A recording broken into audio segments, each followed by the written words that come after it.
Le roman Le parfum de Patrick Süskind, publié en 1985, raconte l'histoire de Jean-Baptiste Grenouille, un personnage singulier doté d'un sens de l'odorat.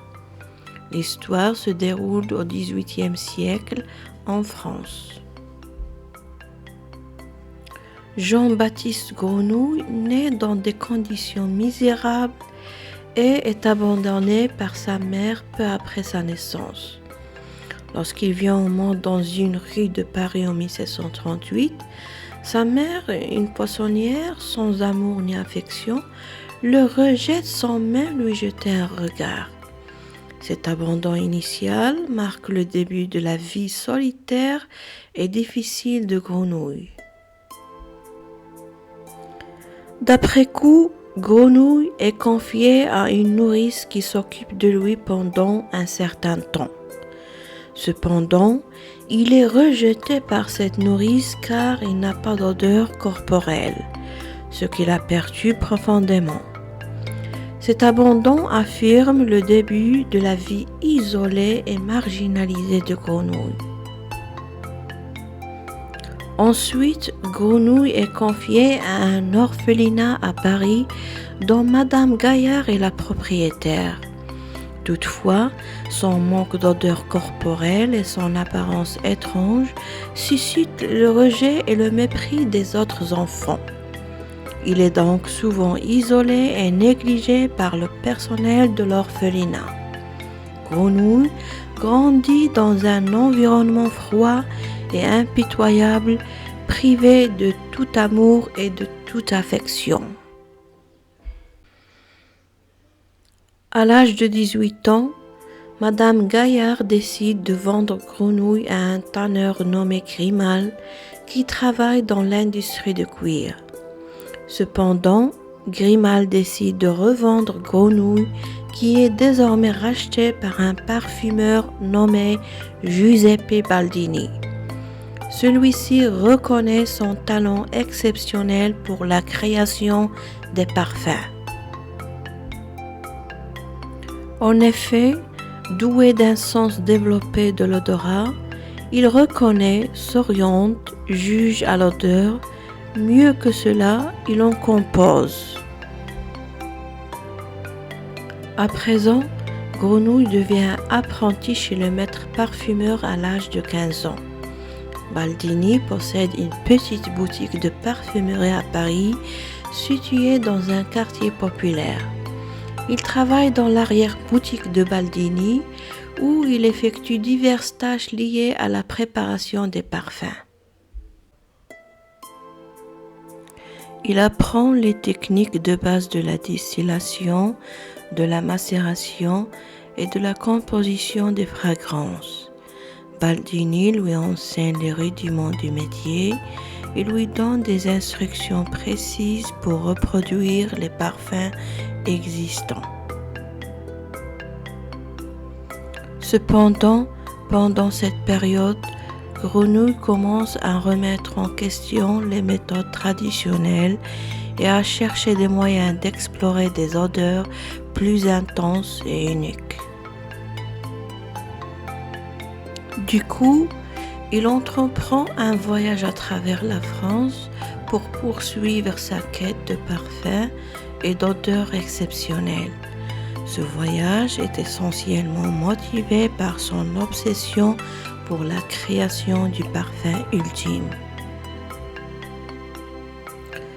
Au cours de son périple, Grenouille explore différentes régions, découvrant des paysages variés et des sources d'inspiration olfactive.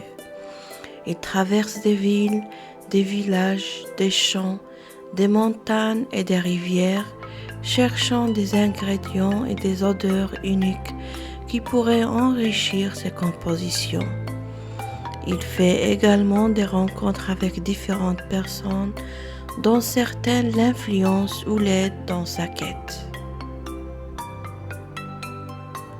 Enfin, Grenouille se rend à Grasse, une ville renommée pour son industrie parfumière. Là, Il parvient à se faire embaucher dans l'atelier de Madame Arnulfi, une célèbre parfumeuse. C'est dans cet atelier qu'il a l'occasion d'affiner ses compétences en parfumerie et d'apprendre des nouvelles techniques telles l'enfleurage froid et l'enfleurage chaud et d'explorer davantage les possibilités des odeurs. Toutefois, son insatisfaction et son désir ardent de créer un parfum ultime le conduisent à prendre des mesures extrêmes qui marqueront la suite de l'histoire. Effectivement, sa quête obsessionnelle de capturer et de créer les parfums les plus extraordinaires le pousse à des extrémités troublantes. Grenouille développe une fascination morbide pour les odeurs humaines et est obsédé par la création d'un parfum qui capture l'essence de l'humanité. Dans sa quête, il commet plusieurs meurtres pour obtenir les odeurs des victimes. Il sélectionne des jeunes femmes vierges comme cible car il estime que leur pureté olfactive est la plus précieuse.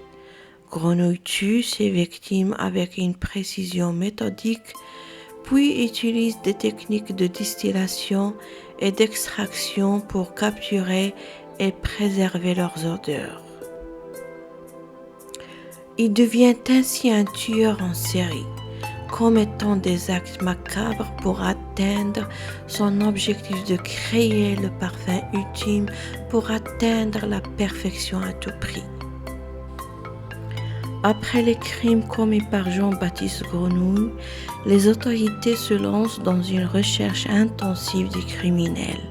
Les meurtres perpétrés par Grenouille sont découverts et provoquent un grand émoi parmi la population. Cependant, Grenouille parvient temporairement à échapper à la traque et à l'autorité grâce à ses compétences olfactives et à sa capacité à manipuler les gens par le pouvoir des odeurs. Cela prolonge la recherche et rend sa capture d'autant plus difficile pour les autorités. Il fallut que le président du tribunal de grâce annonce une récompense pour tout indice permettant l'arrestation du coupable. Certes, cette mesure a augmenté les chances de localiser et de capturer le scélérat recherché. Cette incitation financière a encouragé les personnes, notamment un membre de la garde municipale, à fournir des informations utiles sur l'emplacement de Grenouille. 1 heure après, Grenouille était arrêté et mis en détention. Il est traduit en justice pour répondre de ses crimes. Son procès est suivi de près par la population, les autorités et les médias. Pourtant, le jugement de Grenouille prend une tournure surprenante. Grâce à son charisme et à son parfum captivant, il parvient à hypnotiser les juges et les spectateurs présents lors de l'audience. Les personnes présentes sont subjuguées par son odeur et leurs sentiments envers lui se transforment en adoration et en fascination. En conséquence, Grenouille est acquitté de tous les chefs d'accusation liés à ces meurtres. Après avoir créé son parfum ultime et avoir été adoré par la foule, Grenouille prend conscience que l'amour qu'on lui porte est uniquement basé sur l'odeur qu'il dégage et non sur sa véritable essence en tant qu'être humain.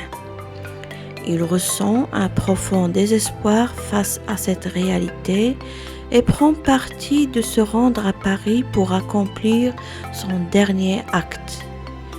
Il s'asperge lui-même du reste de son parfum ultime et se place au milieu de la foule qui se rassemble autour de lui.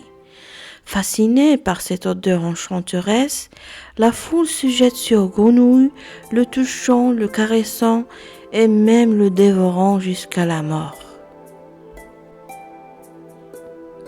La fin de Grenouille est tragique et macabre, symbolisant sa quête désespérée d'acceptation et sa recherche de l'amour qui se termine par sa destruction.